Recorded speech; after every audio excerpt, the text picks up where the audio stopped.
Apology from La Condesa, Part 9. In 2019, I had already made up my mind to pursue international missions and cross-cultural ministry, ideally with Latinos and Spanish speakers. I had spent time already with the Spanish-speaking church at MSA, attempting to practice the little Spanish I knew. The reality was that I knew far less Spanish than I thought I knew, and maybe still today. But the attendees had patience with me, even with my broken, mispronounced sentences, my lack of cultural awareness, and my draining social battery. The leader, Pastor Bailey, was an immigrant from Costa Rica, and he gave everything he had to serve God and faithfully shepherd the Spanish-speaking immigrants in his congregation. He endured pain, hardships, financial insecurity, loneliness, and sometimes a lack of respect. But Pastor Bailey laid down his life for the sake of Jesus Christ.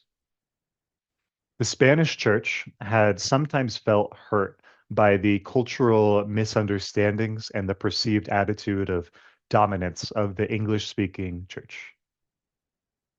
I hoped to help to be a bridge, and I was even asked to be the youth pastor for the Latino church. But at that point, I was unprepared and nearly burnt out.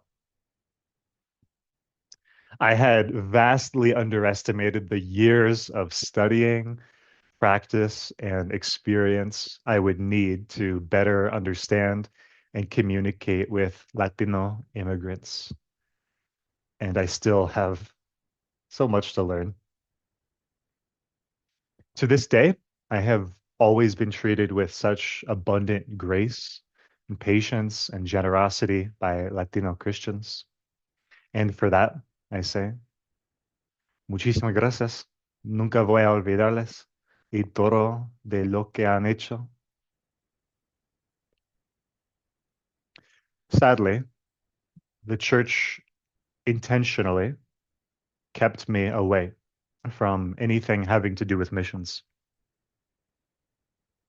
And even when I was supposedly the pastor over missions, I couldn't gain access to information on what was going on with our international partnerships. A number of young adults and even people younger than me were invited to go on mission trips to France and Germany, and thousands of dollars were raised for each person. And I was struggling to find enough funding just to do local ministry. I wasn't jealous, but I was disappointed in not being given next steps or opportunities to grow and pursue missions. In October 2019, I had signed up for the Metro District, New York City and New Jersey, conference for the C&MA. That's the Christian and Missionary Alliance, which our churches and I were part of. The theme was to dwell in the presence of God rather than to be occupied with performance and doing a lot of things. There, I encountered the more contemplative, meditative side of Christian spirituality, which stuck with me for years. The idea was that we would experience the presence of God and be refilled for the work of ministry in the stillness and silence of prayer. The leader of the conference, the district superintendent, encouraged everyone to shake our hands around as a symbol of shaking off burdens. And then we positioned our hands with palms open and upward to receive whatever God had for us. There and anywhere, I had sincere openness and willingness to receive whatever the Holy Spirit had for me. I never felt or sensed anything.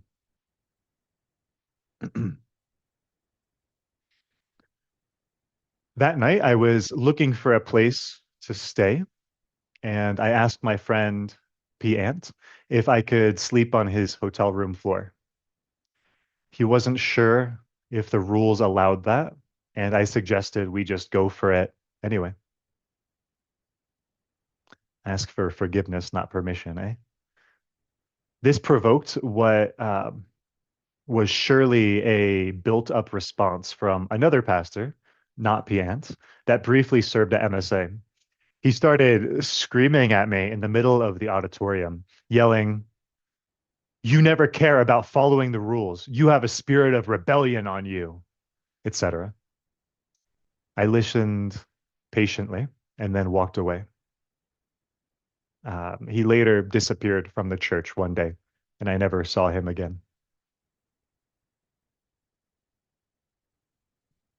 That night, we took a van back to MSA, and I was given instructions by AS not to sleep in the church or in my car in the parking lot, because I guess they thought it was like a bad image. So I drove to a nearby street and slept in my car using the sleeping bag that John Kay had given me. Around 5:30 a.m., I woke up surrounded by police shining lights on me and demanding that I exit the car. I stood outside of my car and I explained, "I'm not intoxicated in any way, and I don't consent to any searches." One cop politely asked what I was doing, and I explained I was resting while waiting to go back to the church conference, which was true. The others screamed at me, skeptical of what I was saying, and said, "Bro, you're obviously homeless. Just admit it."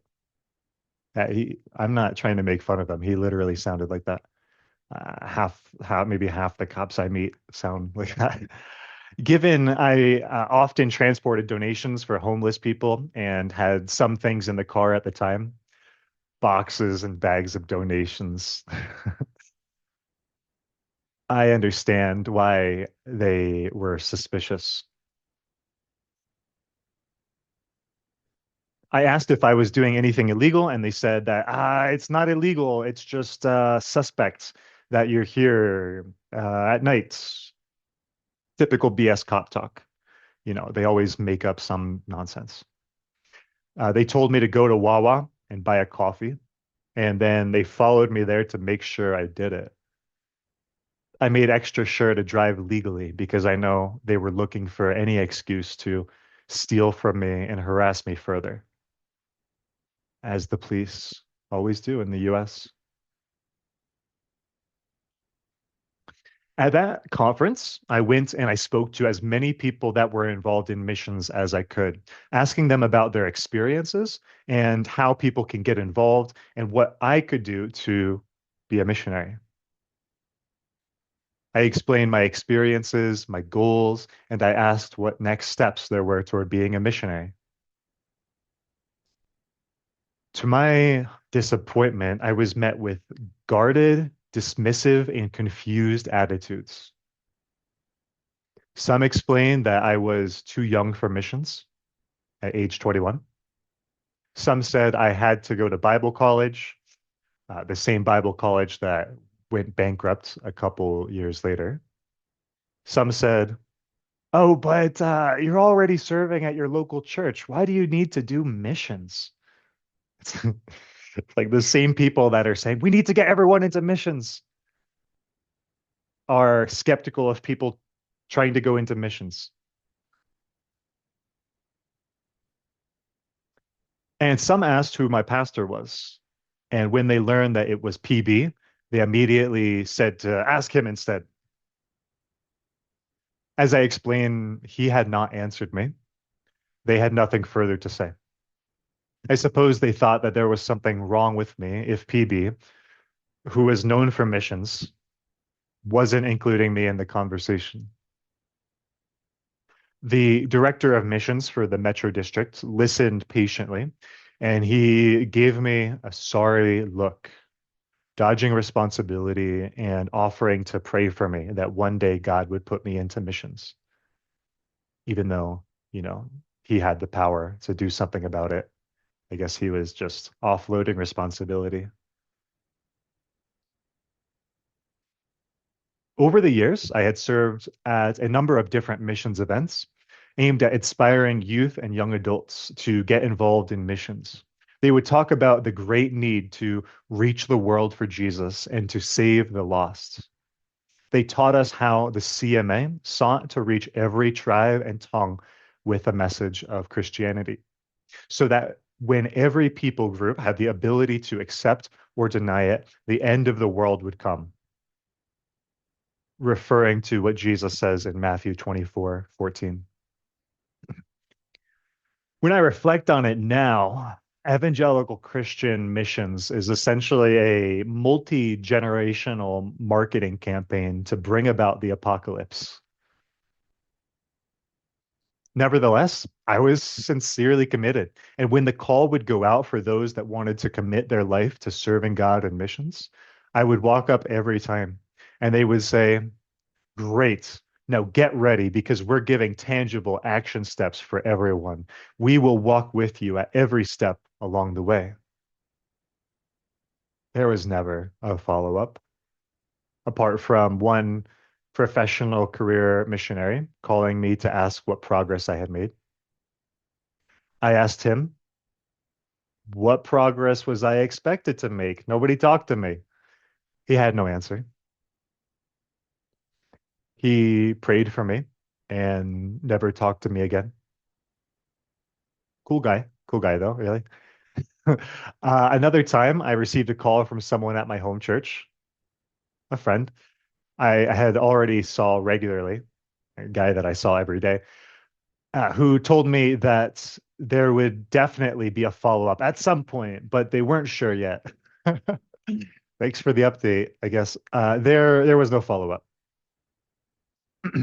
I would walk into PB's office and look at the whiteboard with names full of people seeking to be missionaries, just gathering dust, leaning on the wall, all the disposable people, just like me.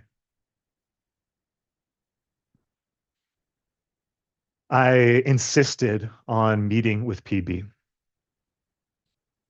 and sat down with him and JD in the conference room with all the names and folders. I straightforwardly told him what I was trying to do in being a missionary long term with my sights on Latin America.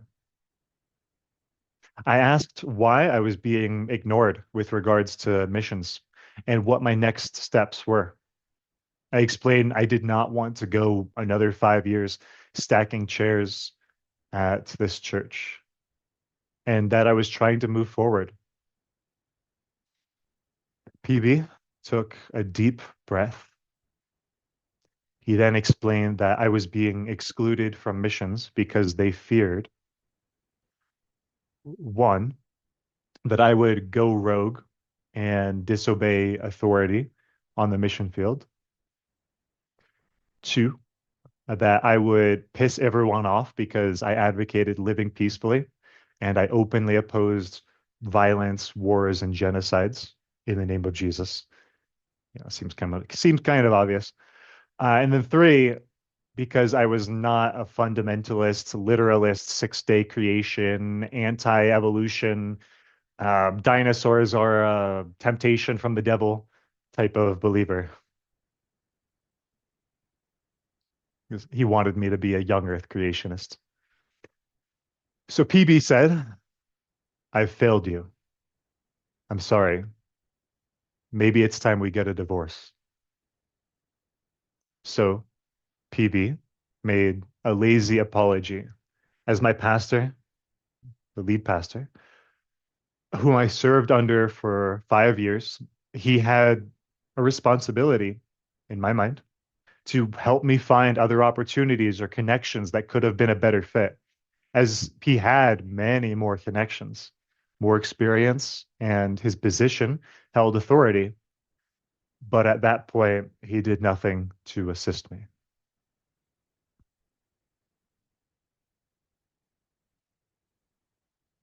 And so over the next few months, I transitioned out of MSA, explaining to other leaders that I was looking for next steps and opportunities to move forward, but was not being helped at MSA. I said that by the end of 2019, I would leave unless I was given tangible ways to move into full-time ministry missions. I privately shared concerns about how people were being treated poorly at MSA and how we were often acting more like a social club for insiders while ignoring the community of those on the outside, which is exactly what PB preached against. I was always met with a response of ignorance, dismissal, and rejection. And people just thought I was egotistical. Most of them were working full-time jobs. They were paying for mortgages, caring for kids, etc. They assumed I was trying to get into the same position as them. They wanted me to get some 9 to 5 office job, serve at church on the side, and let go of these hopes and aspirations. To expect to be funded for ministry that was desperately needed, was ridiculous to them. Even though obviously many people do get funded to do missions and humanitarian work. And we were actively funding international workers in other countries. But it's a big club, and apparently I'm not part of it. To this day, even as I serve now as an international worker in Mexico, and I continue doing humanitarian work, they're still ignoring and dismissing me. There was never going to be any way to please them.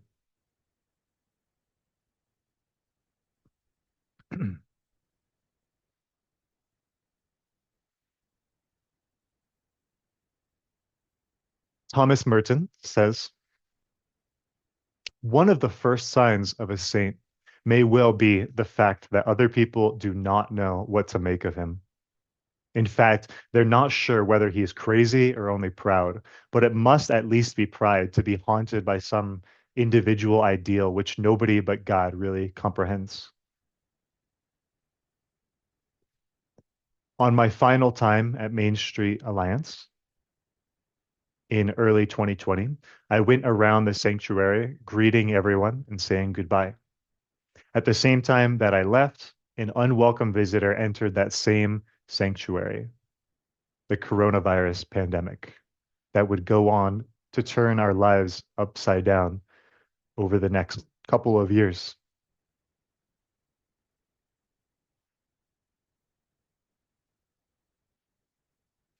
Over the years, including through the pandemic, I was serving in homeless ministry, especially during the winters.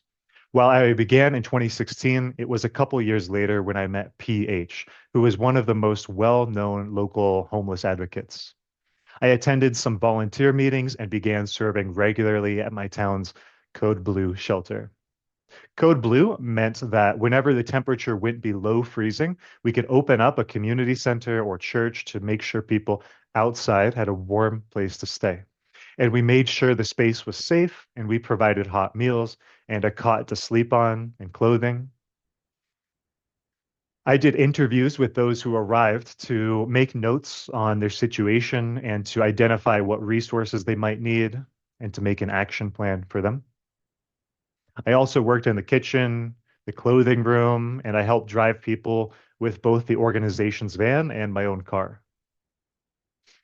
I spent many nights keeping watch over the shelter to help make sure everyone was safe and to receive any late night arrivals. There I sat for hours in contemplative silence, repeating prayers, taking notes, sleeping a bit, and then waking up to help prepare the breakfast and give people rides. Sometimes they had a little drama or were trying to use drugs in the bathroom, and sadly, I had to help kick them out into the cold sometimes. But as for me, I've never had problems with homeless folks. They've always been kind and lovely and respectful to me, with few exceptions. I stepped up to serve consistently, and I clearly communicated my desire to grow, to receive mentoring, and to lead a team to do this same thing in the future. However, the leaders in that organization or others didn't invest in my growth, training, future, or in helping me to do this work sustainably.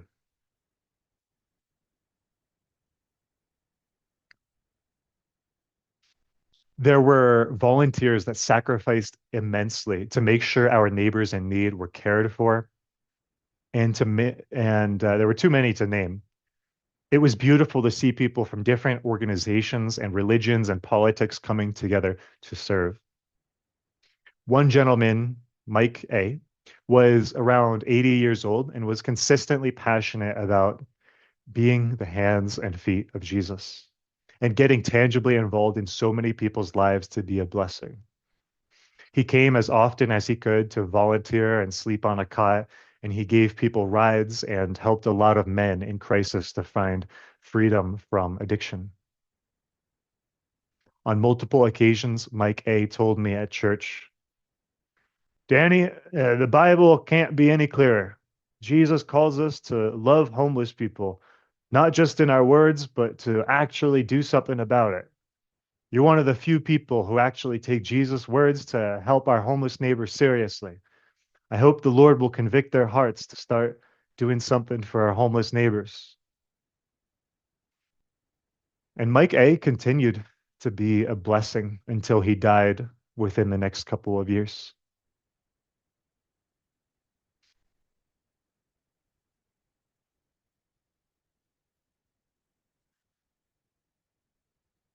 PH sincerely cared about our friends who were in situations of homelessness, mental health crisis, and addiction. PH was the organizer of the local homeless ministry that I was a part of. He did so much to do good work and to better people's lives and to improve the situation for people in need. And we were friends. But at the same time, he was evidently not very smart. And he wanted to control everything having to do with this project that was a community effort, even though other people had valuable input or partnerships to offer. As I served in the ministry, I tried to build a network of groups that could support our efforts. For example, I tried to make a partnership with the local university so that we could have more volunteers while helping social work students gain real world experience, but my efforts were not welcome. I also helped another shelter in town on occasion, and they were in some kind of pathetic rivalry. So I wasn't allowed to volunteer with one if I was associated with the other. That dumb factionalism continues in Ocean County, and I'm still being excluded from humanitarian projects in my own hometown to this day. PH viewed criticisms, accountability, and advice as personal attacks. He went on social media to post blurry pictures and make petty complaints full of spelling errors about how his haters were talking about him. And he carelessly cut people off and burnt bridges, which didn't only hurt him, but the rest of the ministry and our local efforts to help people in need in general. Eventually, most of the people involved separated themselves because of his behavior, being perceived as angry, controlling, prideful, ignorant, and divisive. And they accused him of taking an unnecessarily large paycheck or even committing fraud, while people like myself were giving substantially and not even being reimbursed for our costs. I don't know if the accusations of things behind the scenes are true. And I personally like PH. And I understand it's difficult to organize projects like this while people are perpetually talking about you and criticizing you. I sent him this message. I said, "You know that I look up to you, and we're on the same team, and we share a common goal, that Christ would be magnified and would use us to reach the least of these in our community. However, it appears that there are many people who feel hurt by you, don't want to work with you anymore, or are questioning your integrity. I don't pretend to know details or who is correct, but in order to honor Christ and best serve our homeless neighbors, please repent and seek reconciliation as soon as possible before the code blue season begins, the winter season." And PH responded, "Unfortunately, I have learned in leadership, people come and go. People opinions change because you don't do what they think you should. If you are a people pleaser, you can't be a leader. I lost many people who I thought were on the same team, but they were not. I lost many people because they thought that they were in charge of this organization and found out they were not.